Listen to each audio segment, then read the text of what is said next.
Thanks for joining us today. I'm Dave Eicher, editor of Astronomy Magazine, and it's a real pleasure to have one of the great people in the world of space exploration with us here for our keynote conversation today. Thomas Zurbuchen is currently working as the head of ETH Zurich Space and is a speaker consultant and board member.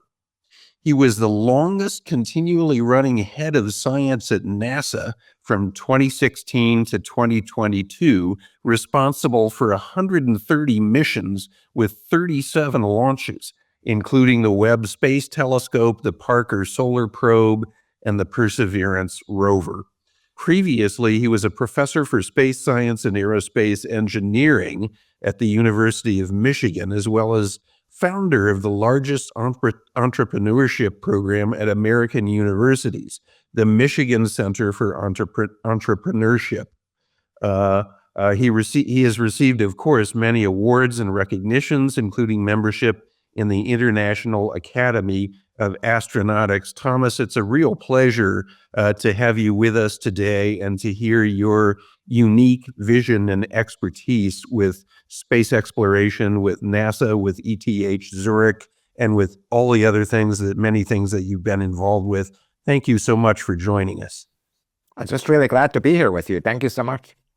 Well, thank you. It's great to have you. You're a very influential and very well-known personality in the space community, of course. Can you tell us a bit about your current position as head of ETH Zurich Space, the federal research university in Switzerland? Yeah, thanks so much. The question is kind of what happens when you're done with a job of the type that you mentioned. Are you running NASA science program is a job like you cannot get anywhere else. It's between $7 and $8 billion per year that you spend, really driving exploration and science in all domains, from earth science all the way to the deep universe. And then the question is, what do you do next? And what I decided to do is pay forward. The first thing I wanted to make sure is that I really was becoming aware of what I actually learned in running this job. The good news is observing 130 teams allows you to learn a lot about teams and about exploration. But then the next question is, how do I take that and open doors for others? And I got my education in Switzerland. I left 2 weeks after my PhD, my entire career in the US. So I decided to spend some time here to open up academic program and innovation program to help the community around here to be part of the international community that explores space. Fantastic. It's very exciting. And what do you do? You're doing an incredible encore after you had a unique and incredibly important position, of course, at NASA. Can you talk a little bit about your experience at NASA, your previous position, of course, as head of science? You were involved with 130 missions. It was a crucial time in some really important accomplishments of NASA, the Webb Space Telescope, among other things. Its launch and its current start in its science mission to look, among other things, at how the earliest galaxies formed, some big questions it's working on about our fundamental knowledge of the universe. What are some of your memories and experiences being at that incredible pivotal position at NASA during such an historic time? I think the first thing that is really important for people to understand is how NASA is set up. And it's set up primarily in a way so risks can be taken. There's a lot of things that you can do, but if you want to be a space explorer, risk is part of the equation. You eventually need to leave the cuffs of gravity. You need to take off on a controlled burn, like something that's akin to an explosion. I need to get into space, whether you're a robot or you're a human. So risk is part of it. And so perhaps what I wasn't quite aware of is when I joined NASA is how much of that risk I'm going to carry myself. And of course, it's not because there's not smart people around, but at the end, there's only one signature that says a mission is ready to launch or a mission is being developed, which is my signature if I'm the head of science at NASA. And so that gives you enormous humility and also kind of some jitters at the beginning, because you basically say like, okay, so what are the important missions that should be done. And the good news is it's not really a question you need to answer. Scientists are coming together every 10 years or so and decide what the most urgent and most important questions are in a given field. So, you follow those. But then there's the hard decisions, like which mission team can actually be successful and which ones are going to fail. And, I'm in many ways also representing the taxpayers. Which mission do we need to stop? Because frankly, we can no longer justify to burn through that money. So it's those kind of decisions supported by an amazing team. And of course, each one of them enabled by a team of 1,000 to 10,000 people that makes these missions a reality. Mm-hmm. Are there some moments from your tenure at NASA that stand out as sort of the key incredible times that you had there with various missions? Or is there, you're at such a high level there working with so many teams, so many missions. Is it a sort of stratospheric level view that you get, or are there moments that really were arrested in your mind that kind of were the most special times you had at NASA? Oh, there's a number of these moments. Let me talk about the top 2 or 3. The top moment for me must be when I'm sitting in a room and I'm opening my eyes in front of a monitor and I'm seeing for the first time ever the universe, the deep, old universe as depicted by James Webb. To that day, perhaps only a dozen people, the ones that took down the data, had seen it. My eyes were tearing over because I was just so proud of the team, but also thought of my history growing up in a small mountain village and dreaming of the stars and what it would be to see the stars anew, and I saw it there. So, and of course, that was at the end of many, many fights. I had to take over a project that did not look like it could be successful. I had to replace many of the leaders, and I had to turn a team around and really be part of that cultural change that made it successful. So for me, that's the top. I'll give you a second one, and that would be landing on Mars. Landing on Mars with Perseverance. We're sitting in a room.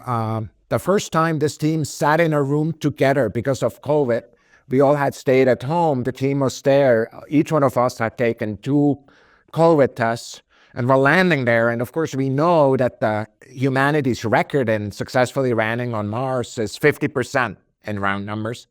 And so the question is, how will it work? We had put commercial cameras on these things so we could see the parachute, we could see the landings. And for me, in each one of those cases, in risky cases, I had speeches prepared for the bad case to get ready for it, and just being there, embracing the team and living through it, that enormous success of landing Perseverance was just another one. Of course, also there, we had enormous challenges, not just because of COVID, technical instrument challenges where I directly was involved in many of the decisions and got really close to the management team and the science team to enable that huge success. Those are probably my top 2. There's a number more. If you allow me for a third one, it's the launch of the Parker Solar Probe. Sitting next to Eugene Parker, the first time ever a human saw a launch of a mission that was named after him. Eugene came up with the theory of the solar wind in 1958. Almost lost his job over that theory. A few years later, it was shown to be the case, and this enormously technologically advanced mission was launching into the sky with Eugene Parker next to me on a Delta IV Heavy, lifting off on a trajectory that frankly had its highlight just on Christmas Eve, just a month ago or so, when it passed by the sun. At the way I talk about it, is on the 4-yard line. If the sun is in one, the Earth is in one or the other end zone. It's flying on a 4-yard line with the speed of a lightning strike. So for me, those are the 3 top moments that I often think about. Really incredible and an amazing historic time, to have the first clues looking at the origin and fate of the universe in a sophisticated way and how the first matter came together, the new generation of Martian exploration, the first time that we've ever gotten anywhere so close to the sun to study it, which is a pretty important star in our lives. Where do you see, Thomas, the future of space exploration? And what does this open up for the coming years in terms of exciting missions that we can look forward to? What do you most get excited by that's coming in the next chapter here for us? So I want to talk about 2 or 3 issues. The first one is just that the most important thing that we could be doing for humanity with the changing environment that is upon us is observing it from space. The right place to understand our own planet is from space.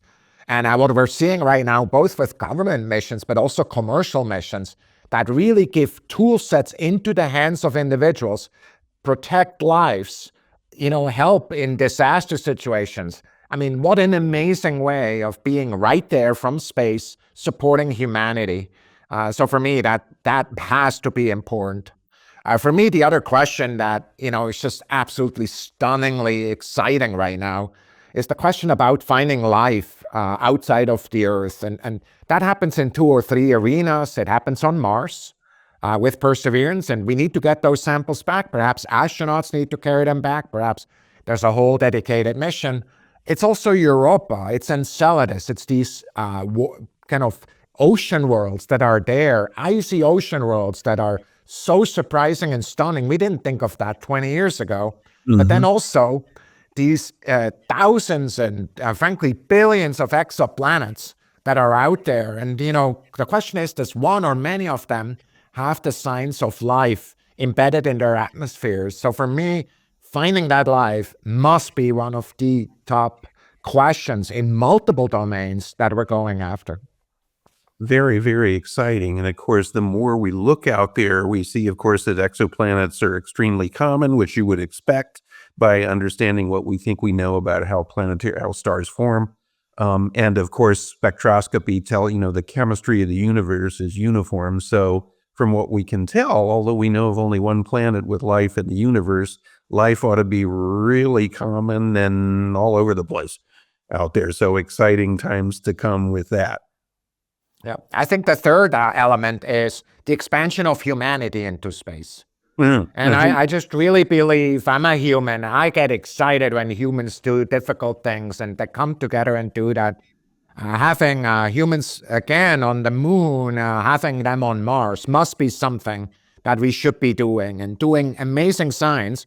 When the human sleeps, the robot works, comes back and says, go check this out. Here's interesting rocks. It's not the Apollo way. We don't want to redo that. We won that battle. It's great. But how do we really kind of open up the moon for exploration in a much deeper and profound fashion? Of course, I'm reminded of 2 lunar landers that are flying right now towards the moon. A third one is getting ready. And with it, also lunar landers that are being prepared for lunar astronauts in more than one country, of course.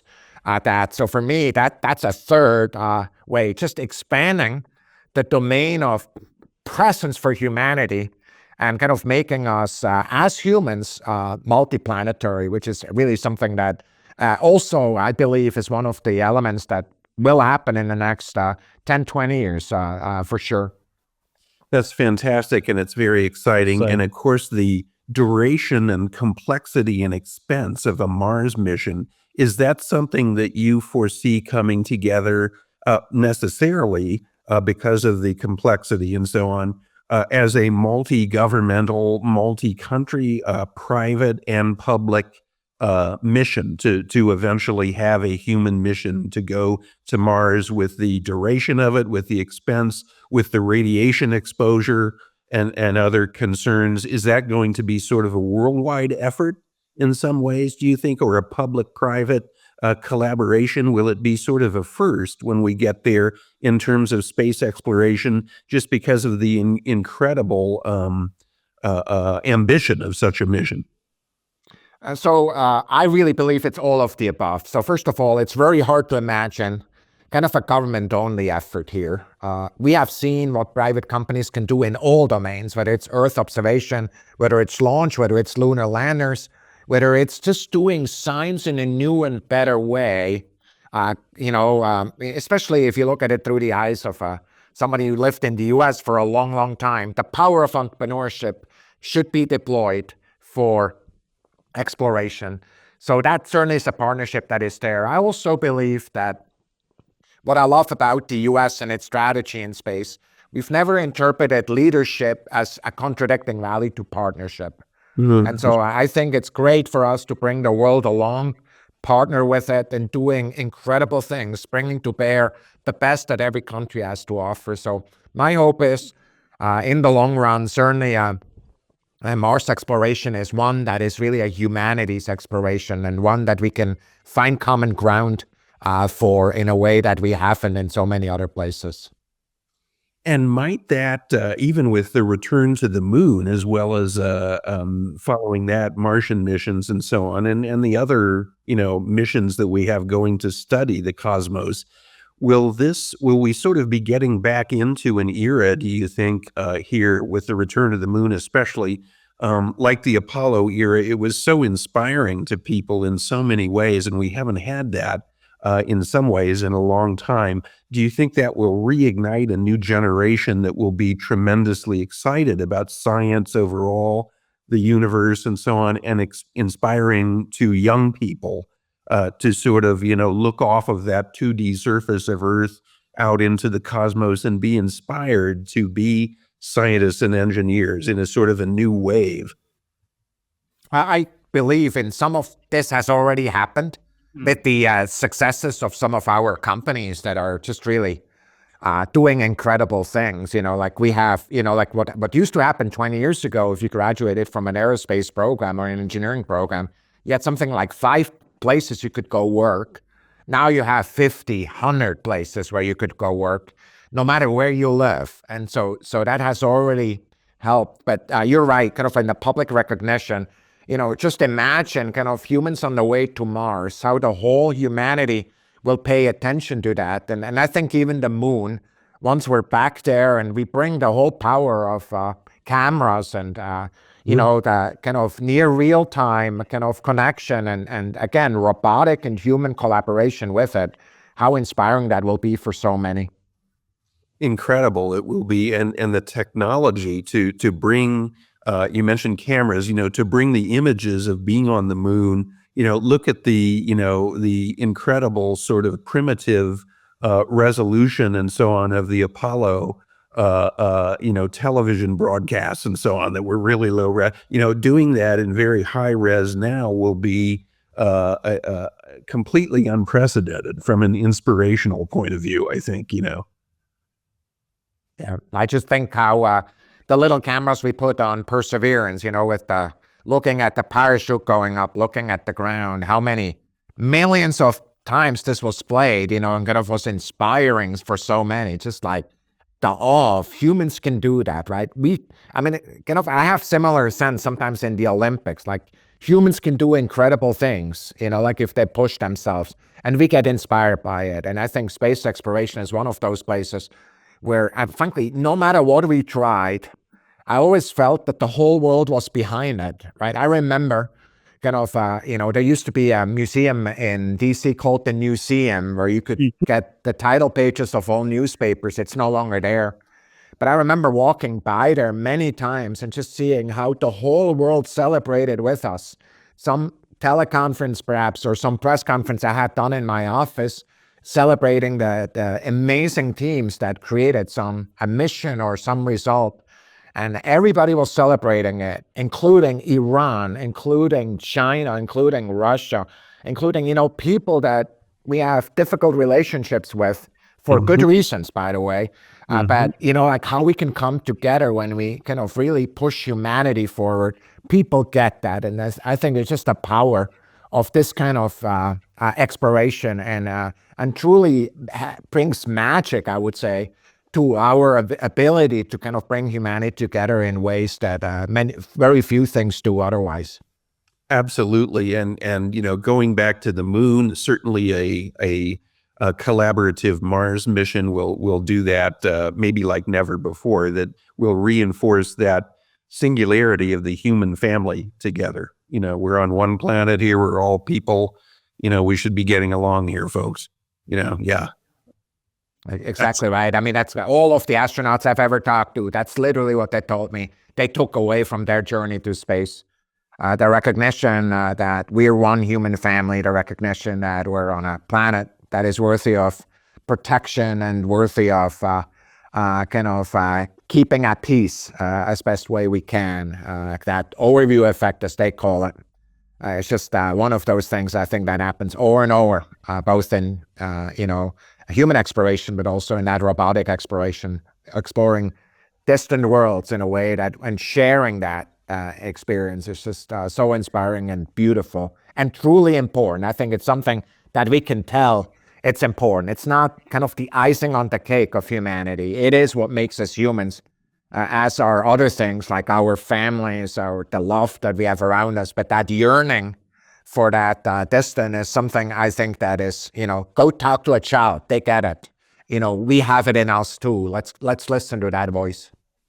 Absolutely. And such missions give us perspective like maybe nothing else does. I remember, talking to various Apollo astronauts, Charlie Duke and Jim Lovell and others saying, that when you can be there, and hold a thumb up and cover Earth, even from our closest celestial neighbor, 250,000 miles away, you talk about this provides perspective on the fragility of life on Earth, how we need to take care of our domain for the future, for many future generations, we hope, for 1 billion years or so until the, sun does its end life bit, that's a long time, and we have a lot of commonality rather than focusing on all these differences like a lot of people do all the time. Thomas, I wonder if looking into the future, to wrap up here, I don't want to keep you forever, but I wonder if you have some words of wisdom or inspiration for young people who may be just in school, getting into their careers, inspired by science, space exploration, looking for the next phase of missions, and what an exciting era that is coming with such missions as going back to the moon, with Mars, with all the astronomical missions we have going on to understand the universe in a better way. This is a really good time for young people to get into this area, is it not? Yeah. So what I'd like to say is kind of looking back at all these things I've seen, all these missions, dozens of them, I'm a lot more optimistic than I ever was before. Because I have seen what humans can do if they come together behind a common goal. There is not a problem we cannot solve by coming together and using everything we have, including technology, and bringing it to bear for that. So what I'd like to encourage young people is to start trying that. There's only one way to get on the highest mountains on Earth, which is step by step. Start taking these steps and kind of learn things and walk up, try things, and have the courage, have the optimism that it truly will pay off, because it does. And I'm an example myself, being the first in my family to graduate from college. No matter who you are, there are pathways for you. And as you just said, there is no better way, no better time to doing it right now and starting that step-by-step learning and experimenting with that. Fantastic. Thomas Zurbuchen, you have a unique and amazing view of the world of space exploration, really like almost no one else has in the modern era. It's an incredible pleasure to have had you here and to discuss space with you and hear about your career, which has been unlike anyone else's in the recent time here. Thank you so much for joining us here and sharing some of your wisdom. Well, thanks to you and for everything you do to kind of talk about space and science. Really, really appreciate it. Thanks so much, Thomas, and take care and best wishes with everything you're doing these days. Thank you. Please stay tuned for everything else we have coming, lots, from our unique SpaceWaves event.